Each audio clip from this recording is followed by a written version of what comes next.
Gold, trusted gold buyers. మీరు తాకట్టు పెట్టిన బంగారాన్ని విడిపించి ఈ రోజు ఉన్న మార్కెట్ ధరకు కొనబడను.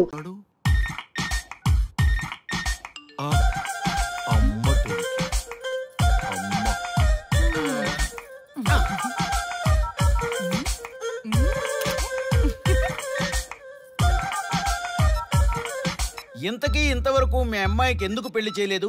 ఎందుకు అంత లేట్ అయింది? ఏం లేదండి, మాకు నచ్చితేనేమో అమ్మాయికి నచ్చట్లేదు, అమ్మాయికి నచ్చితే మాకు నచ్చట్లేదు. అంచేత అమ్మాయి మెచ్చి మాకు నచ్చే సంబంధం దొరికే వరకు చూస్తూనే ఉంటాం. అందుకే లేటు. మరి మీ సార్కి ఎందుకు అవ్వలేదు?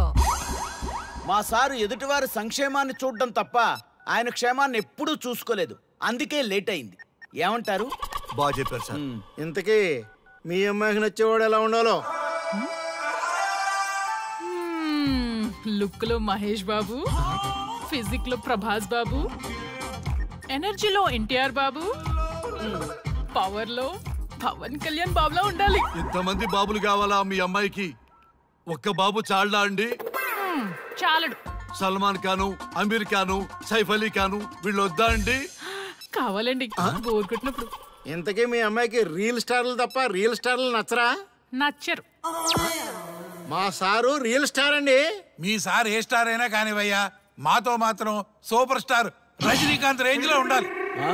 చూసారా సార్, మిమ్మల్ని స్టార్ అంటున్నాడు. మీకన్నా పెద్ద స్టార్ ఎవరుంటారు సార్? దయచేసి సంబంధం వద్దనకండి సార్, ప్లీజ్. ఒరే నేనెప్పుడు వద్దన్నాను రా? 30 సంవత్సరాల నుంచి ఓకే అంటూనే ఉన్నానుగా. బ్యాటర్ ఎప్పుడు మోగటలేదు కానీ. మీరు ఎక్కడ కాదంటారో అని నేను టెన్షన్ పడిపోతున్నాను. ఓకే కదా? ఓకే. చూడండి సార్, మా సార్కి మీ అమ్మాయి ఓకే. ఈ రోజే శోభనం, రేపే పెళ్లి, ఎల్లుండి ముహూర్తం. ఏమంటారు? కాదంట. ఏంటి, మా సార్ మీకు నచ్చలేదా? ఏంటి, మా సార్కి ఏం తక్కువ? కలరా, హైటా, రేంజా? ఏజ్ చాలా ఎక్కువ. ఏ మీ అమ్మాయి ఏమైనా 16 ఏళ్ల బాలాకుమార్ అనుకుంటున్నారా?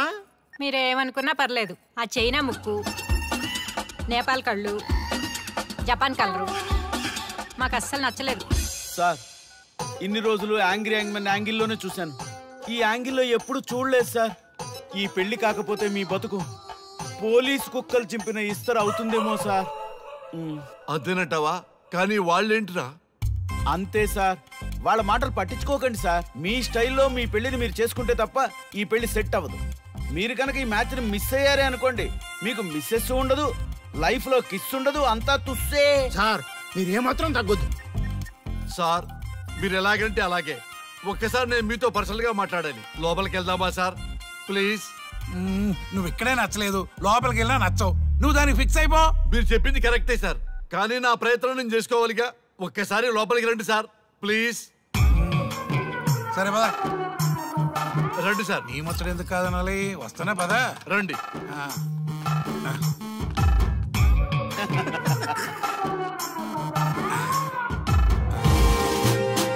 డ్రెస్ మారిందేంటి? ఇంకా చాలా మారింది మామ. లోపలికి రండి.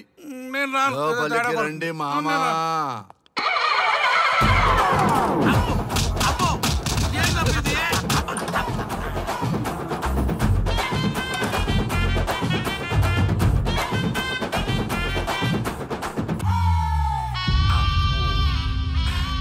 ఏమే, అల్లుడు గారి గదిలో నన్ను బాగా కన్విన్స్ చేశారమ్మా. నేను కన్విన్స్ అయితే నువ్వు కన్విన్స్ అయినట్టే కదా. అమ్మాయిని కన్విన్స్ చేస్తాట. నిన్ను ఒకసారి పిలుస్తున్నాడమ్మా. ఓకే, చూద్దాం ఎలా ట్రై చేస్తాడు.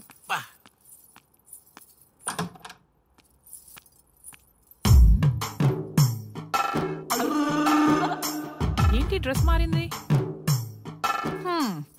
ఏదో కన్విన్స్ చేస్తారన్నారట కదా.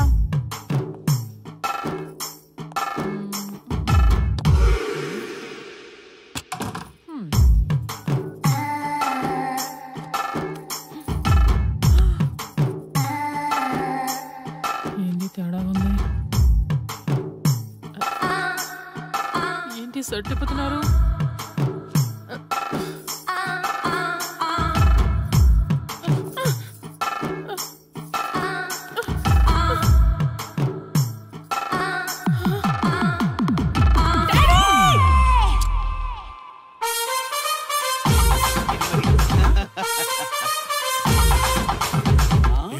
చూడు.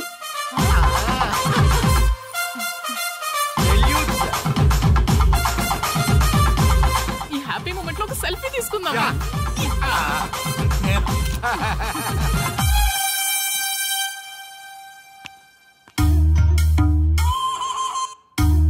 ఏమైందన్నా?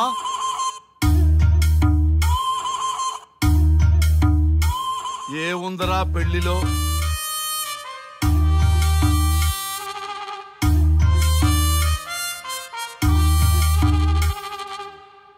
మగవాళ్లే ఎక్కువ సన్యాసం తీసుకుంటారంటే ఇప్పుడు అర్థమైపోయిందిరా. ఎందుకురా ఇంకొకళ్ళ జీవితం నాశనం చేస్తారు? అన్నా నువ్వు ఐపీఎస్ కదన్నా. ఒరేయ్, పెళ్లికి ముందు అందరూ ఐపీఎస్ లేరా, పెళ్ళైన తర్వాతే ఐస్ పీసులు.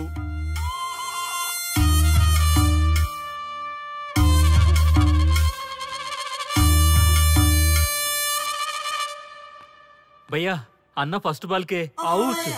బార్కెళ్ళి ఏజ్ లో బెడ్రూమ్కి వెళ్తే అలాగే ఉంటుంది. ఆ బాధ ఏదో మనమే పడదాం పదండ్రా.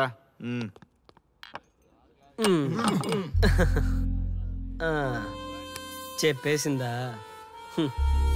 మీకు చెప్పేసిందా? చెప్పకపోతే ఆశ్చర్యం గాని చెప్పేస్తే ఏముంది?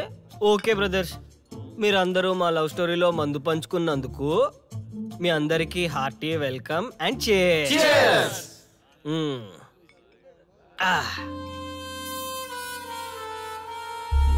ఏంటి నన్ను కన్ఫ్యూజ్ చేద్దామని వచ్చారా? అంత సీన్ లేదన్నా, మేమే ఫుల్ కన్ఫ్యూజన్ లో ఉన్నాం. మేమందరం కన్విన్స్ అయ్యి మిమ్మల్ని కలుపుదామని వచ్చాం. చూడు బ్రదర్, అద్దం పగిలినా అతుక్కుంటదేమో గాని మా మనసులో అతుక్కోవు. అరే అతుక్కోవడమేందన్నా, మాకు సంజాయితేలే, మీరిద్దరు కలుగుర్రి మస్తుంటది. No way brother. అరే ఊరుకో అన్నా. చూడండి బ్రదర్, దానికి మాటలతో పాటు బాడీ అంతా ఇగోయే. పొరపాటు నేను దాన్ని చేసుకున్నానే అనుకో, నా బతుకంతా రైతు బజారే కదా భయ్యా. అదేంటి బ్రదర్, ఎప్పుడు నెగిటివ్ థింకింగేనా? కొంచెం పాజిటివ్ థింకింగ్ కూడా చేయండి. ఎక్కువ థింకింగ్ చేసే డ్రింకింగ్ వచ్చా. అయినా మీకు తెలియదు భయ్యా ఆడవాళ్ళతో టార్చరు. వాళ్ళతో పెట్టుకుంటే అంతే. నా పేరెంట్స్ నా చిన్నప్పటి లవ్ స్టోరీ మర్చిపోయేలాగా నన్ను హిప్నోటైజ్ చేయించారు. అది నా తప్ప? ఎంతసేపు తన వైపే ఆలోచిస్తారు కానీ తనే కరెక్టు, మీరే కరెక్టు, నేను ఒక్కనే రాంగా? అదేంటారి అలా అంటావు? నీకోసమేగా మేమంతా వచ్చాం.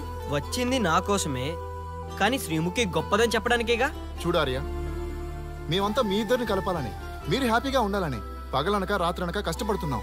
ఇలా చేయడం తప్ప? తప్పే. మొత్తం మీరే చేశారు. ఇప్పుడు వరకు మీరు చేసింది చాలు, నేను కోల్పోయింది చాలు. ఏం కోల్పోయావు ఆర్య? నన్ను ఇలా చూసాక కూడా మీకు ఇంకా అర్థం కాలేదా? మీరంతా తను గొప్ప, తను అలా ఇలా అని పొగుడుతున్నారే కానీ నేనేంటి, నేను ఎందుకు ఇలా అయ్యానని ఎవరైనా ఆలోచించారా?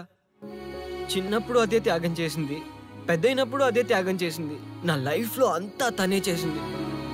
మగాడిగా పుట్టేనే నాకు ఫీలింగ్ తప్ప ఎప్పుడూ తను వెనకే ఉండిపోయాను. అవునన్నా, వాళ్ళకి మనం ఎంత చేసినా ఇంతేనా అంటారు.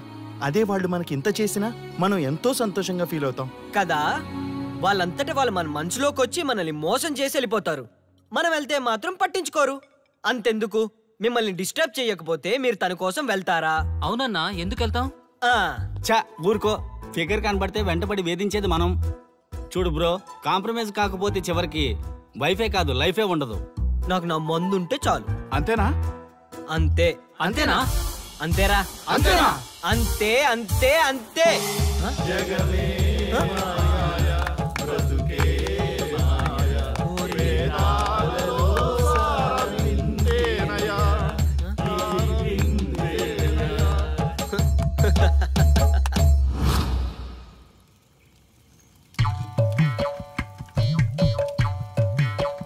ఒక రోజు ఏమి జరిగిందంటే, కారు చీకటి, అంతకంటే కారు చీకటి లాంటి మనిషి ఒక మంచి కారులో దిగాడు. అతని ముఖంలో ఆనందం మిట్ట మధ్యాహ్నం కూడా వెతికినా దొరకదు. సడన్ గా ఒక వెలుగు వెలిగింది. ఆ వెలుగు పేరే శ్రీముఖి. బైకు పైన ఆర్య, శ్రీముఖి వెళ్తున్నారు. పొదల దగ్గర ఆగారు. ఆ పొదల్లో వాళ్ళిద్దరూ ఇద్దరు దూరారు. చింత చచ్చినా స్వామికి పులుపు జావలేదు. పొంగేం కాదు, మన డార్లింగ్లు ఇద్దరు పొదల్లోకి దూరారా. నన్ను నమ్మండ్రా దొంగ సామి నా కొడకల్లారా. రేయ్ ఎవడైనా ఒకటి వెళ్ళి చూడండి రా. ఈడయ్యా ఈడేడుపు తట్టుకోలేకపోతున్నాం. వెళ్ళండి. నేను వెళ్తా. వాడు వచ్చేలోపు ఏదో ఒక స్టోరీ చెప్పు. అన్నా నువ్వు చెప్పేది అక్షరాల్లో నిజమన్నా?